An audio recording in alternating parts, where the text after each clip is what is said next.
Değerli Hazirun, malumlarınız olduğu üzere bu sene Şubat ayında Diyarbakır'da yine aynı isimle Kürt meselesine insani çözüm çalıştayı adıyla bir çalıştay düzenlemiştik. Şüphe yok ki bu meseleyle ilgili, yani Kürt meselesi ve onun çözümüyle ilgili çok sayıda çalıştaylar, konferanslar, paneller, sempozyumlar, atölye çalışmaları, kamuoyu araştırmaları, pek çok çalışma yapıldı.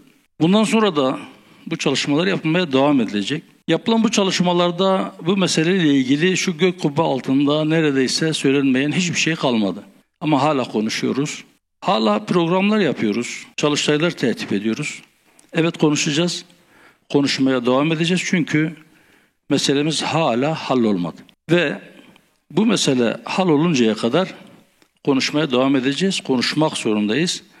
Çünkü meselelerimizi ancak konuşarak, diyalogla, meşru zeminlerde çözüm aramak ve çözüm bulmak zorundayız. Çalıştayımızın önemli hususiyetlerinden birisi de belki devam eden bir süreç var. Bu sürecin sonuna doğru, daha doğrusu komisyon çalışmalarının sonuna doğru yaklaşmışken Van ilimizde önemli bir merkezde farklı etnik gruplara mensup ama ağırlığın Kürt kardeşlerimizden oluştuğu bir ilde bu meselelerimizi farklı zaviyelerden meselelere bakan ve çözüm perspektifleri sunan kardeşlerimizle hep birlikte değerlendireceğiz.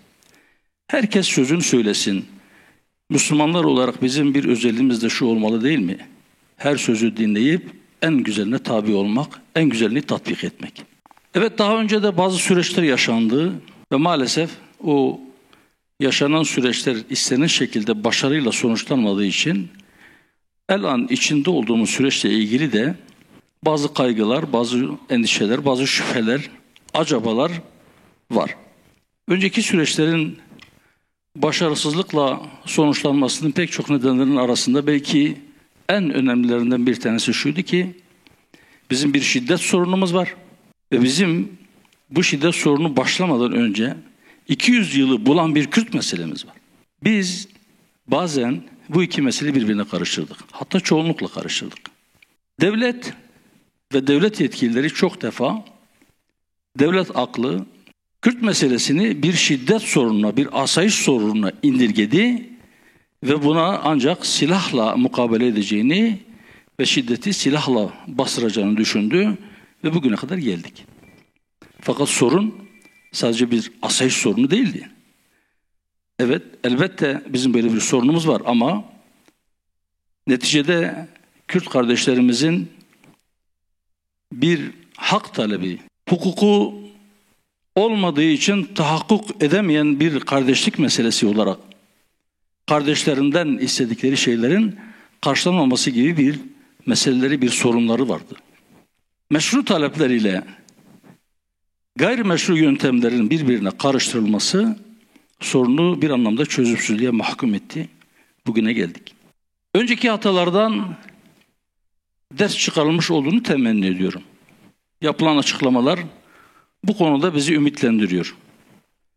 Devletin bazı yanlışlar yaptığı, önceki dönemlerde bakıldığı gibi salt bir asayiş sorunu olarak görüp silahla, şiddetle, askeri yöntemlerle bunu bastırmanın yol olmadığı, çözüm olmadığı anlaşılmıştır gibi beyanlar ya da bu manaya gelen cümleler bizim bu süreçle ilgili ümidimizi doğrusu güçlendiriyor. Geçmişin acıları üzerine elbette gelecek inşa edilemez.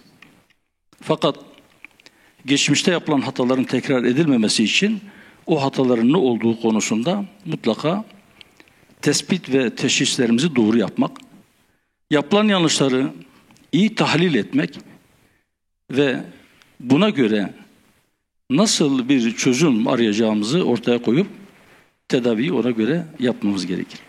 Hataları unutmak belki onların tekrarına yol açabilir diye endişe ediyoruz. Bu nedenle geçmişin hatalarından ders çıkarılana kadar yeri geldiğinde biraz önce ifade etmeye çalıştığım gibi geleceği onun üzerine bina etmek ya da onları kaşıyarak işi çözümsüzlüğe mahkum etmek amacıyla değil. Ama ders çıkarıp inşallah daha sağlıklı bir zeminde meselelerimize çözüm aramak için bunları zaman zaman dile getiriyoruz. Değerli dostlar, mecliste bir Milli Dayanışma, Kardeşlik ve Demokrasi Komisyonu adı altında bir komisyon kuruldu. Komisyonun 51 üyesi var. O üyelerden birisi de benim, bu kardeşiniz. Şimdiye kadar 15 toplantı yaptık. 130'un üzerinde sivil toplum kuruluşu temsilcisi, akademisyen ya da siyasi kimliği olan insanlar, bu meseleyle ilgili olanlar, türlü şekilde ilgili olanlar dinlendi ve belli bir noktaya geldik. Komisyonun kurulmuş olması bile başlı başına önemlidir. Meclisin çatısı altında böyle bir komisyon kurulmuş olmasını önemsiyoruz. Bu nedenle buna atfettiğimiz önemden dolayı bizzat genel başkan sıfatıyla ben partimi ve arkadaşlarımı orada temsil etmek üzere o komisyon çalışmalarının tamamına katıldım. Bütün toplantılara eksiksiz iştirak ettim ve inşallah elimizden gelen katkıyı da sunacağız. Komisyon çalışmaları önemlidir. Bütün partiler neredeyse biri hariç mecliste temsil eden partilerin 11'inin orada bulunması ve katkı vermeye çalışması herkesin bu soruna artık bütünlüklü bir şekilde bakıp buna bir çözüm bulması gerektiği konusunda aynı fikirde olması, çözüm yollarıyla ilgili fikirler farklı olsa da, ihtilaf edilse de bu meselenin artık çözülmesi gerektiği konusunda söz birliği edilmiş olması kıymetlidir. Bunun kıymetini bilmek gerekir. Yine farklı kelimeler, kavramlar ya da cümlelerle ifade edilse de kimi demokratikleşme, kimi kardeşlik, kimi iç cephenin tahkim edilmesi, kimi başka kavramlarla ifade etse de aslında bunların hepsi çözüm konusunda bir mecburiyet olduğunun ifadesidir. Bizim başka bir yolumuz, başka bir yöntemimiz yok. Mutlaka bu meselemizi öyle veya böyle, şu veya bu şekilde halletmek mecburiyetimiz vardır. Zira meselenin çözümsüz kalması, daha önce de ifade ettiğim gibi, emperyalist müdahalelere açık, huzursuz bir coğrafya, heba olan nesiller ve ekonomik çöküntü. Bunu hep birlikte yaşadık, bunun bedelini ödedik. Sorun hepimizindir, mesele hepimizindir. Herkesin bu konuda elini taşın altına koymak suretiyle çözüme katkı sunması bir zorunluluktur. Mesele biraz önce ifade ettiğim gibi 2 asra yaklaşan, eğer 1839 Tanzimat Fermanı'na götüreceksek, oradaki Tanzimat Fermanı ile birlikte batılılaşma ve merkezleşme politikaları aslında sorunun başlangıcı olarak pek çok kişi tarafından kabul ediliyor. O günden bugüne artarak devam eden, Cumhuriyet'in ilanından sonra tamamen inkar ve red üzerine bir kimliğin, bir halkın, bir kavmin, bir dilin inkar edilmesi, yok farz edilmesi ve tarih boyunca yapmış olduğu fedakarlıkların, tarih boyunca ortaya koymuş olduğu çabaların görülmemesi, reddedilmesi meseleyi başka bir boyuta taşıdı ve daha sonra akabinde çok acı olaylar, yüz binlerle ifade edilen ölümler ve araya giren bu hukuksuzluk. Temennimiz bunların bir daha tekrar etmemesi ama dediğim gibi bunların unutulmaması. Zira unutulursa bunların tekrar etmesi pek muhtemel. 21. asırda böyle bir şey olmaz demeyin. İşte yanı başımızda belki tarihin görüp görebileceği en acı kıyımlardan birisi Gazze'de yaşanmaya devam ediyor. 2 asra yaklaşan bir geçmişi olan bir meseleyi elbette 1-2 ayda ya da 1-2 yılda çözmek mümkün değil. Bir süreçtir. Ama önemli olan o iradenin gösterilmesi, onun ortaya konması ve bu konuda çaba sarf edilmesidir. Elbette mesele çok boyutludur. İşin siyasi yönü, işin psikolojik yönü, sosyolojik yönü, işin ekonomik yönü, hatta işin uluslararası boyutu vardır. Bu kadar çok boyutlu ve bu kadar köklü bir meseleyi çok basit 1-2 dokunuşla çözmek ya da çok kısa bir süre içerisinde çözmek mümkün değildir ama bu çözüm imkansız da değildir. Ben ümit varım ve asla bu ümidimi kaybetmeyeceğim. Zira ümitsizlik asla bizim kitabımızda yazmaz. Ümidimizi muhafaza edeceğiz ve ümidimizi büyüteceğiz. Onu büyütecek hal ve hareketler yapacağız. Sorunu çözmek için sağlam bir irade, bir samimiyet ve zamana ihtiyacımız var. Eğer çözüm iradesi sağlamsa küçük engellere takılmayacak. Eğer samimiyet varsa, biraz önceki konuşmacılar farklı belki formlarda ifade ettiler ama bunun yolu pekala mümkündür. Bu komisyon başkanımız, aynı zamanda meclis başkanımız Sayın Numan Kurtulmuş'un bir Diyarbakır ziyareti oldu. Orada Sayın Meclis Başkanı'nın konuşmasını bitirirken Kürtçe bir dörtlük, telaffuzu çok iyi olmasa da bir dörtlükle bitirmesi çok yoğun bir şekilde tartışıldı. Yani orada birliği, beraberliği, kardeşliği, el ele gönül gönüle vermeyi ifade eden Sayın Meclis Başkanı'nın sadece bunu Kürtçe ifade etmiş olması bile birilerini zıplattı. Bazen soruyorlar, diyorlar ki biz Kürtçe'ye, Kürt'ün diline karşı değiliz amadan sonra geliyor işte. Peki aması ne? Resmi bir makamda oturanın onu söylemesine de eyvallah ama resmi hesaptan bu nasıl yayınlanır? Peki Kürtçe nerede olacak? Yahu burada değil, Kemalist Cumhuriyeti'nin ilk yıllarında da değil. Stalinist Rusya'da Kürtlerin dört bir tarafa sürüldüğü, Kafkas Kürtlerin dört bir tarafa sürüldüğü dönemde bile Kürtler kendi evlerinin içerisinde Kürtçe konuştular ve Kürtçelerini bugüne kadar taşıdılar. Yani siz ne demek istiyorsunuz? Sokakta konuşun, çarşı pazarda konuşun, evinizde de konuşun ama resmi yerlerde Kürtçe zinhar konuşulmasın.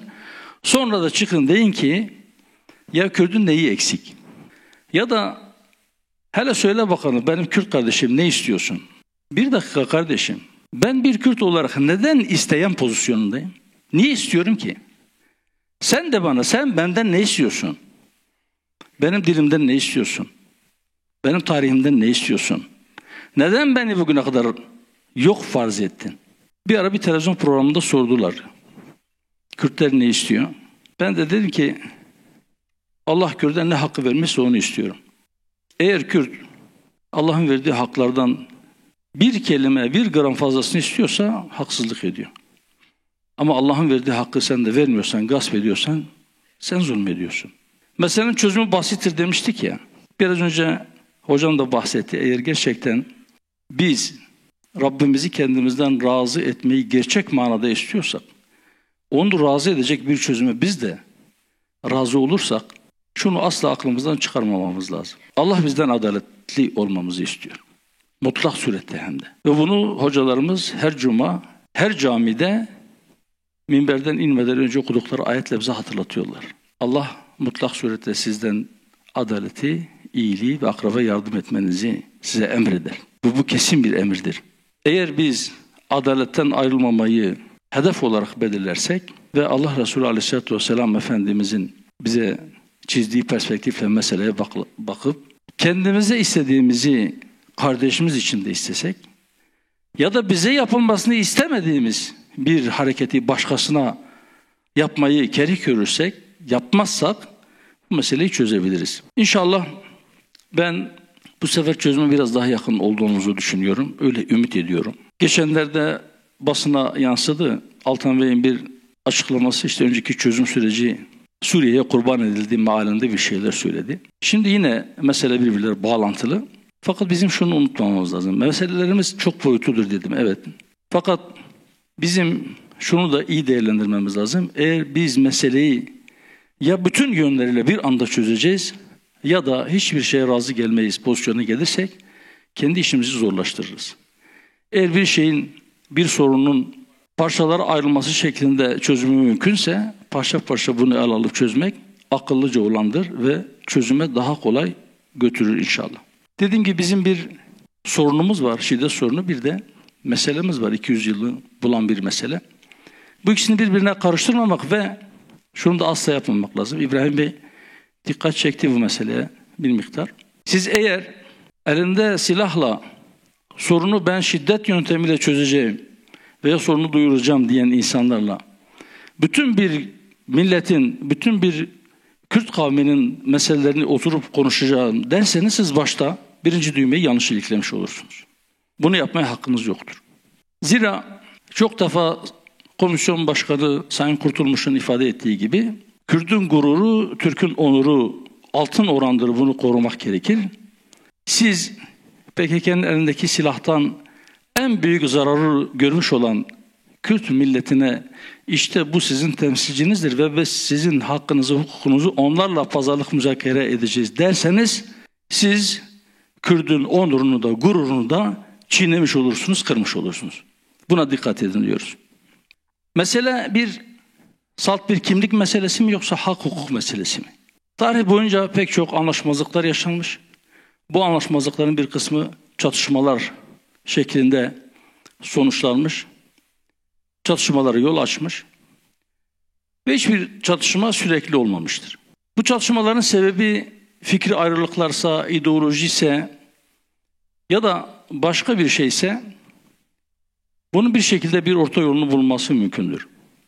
Ama eğer siz iki kavmi birbirine düşman olarak tanıtırsanız hiç kimsenin kendi kavmini değiştirmesi mümkün değildir. Zamanı geriye sarıp annemizi babamızı değiştiremeyiz. Öyle bir imkan olsa bile değiştirmeyiz. Zira aslını inkar eden soysuzdur. Öyleyse iki kavmi birbirine düşman edecek hareketlerden herkesin şiddetle kaçınması lazım. Mesele bir hak hukuk meselesidir. Ve bu mesele ancak adalet temelinde çözülür.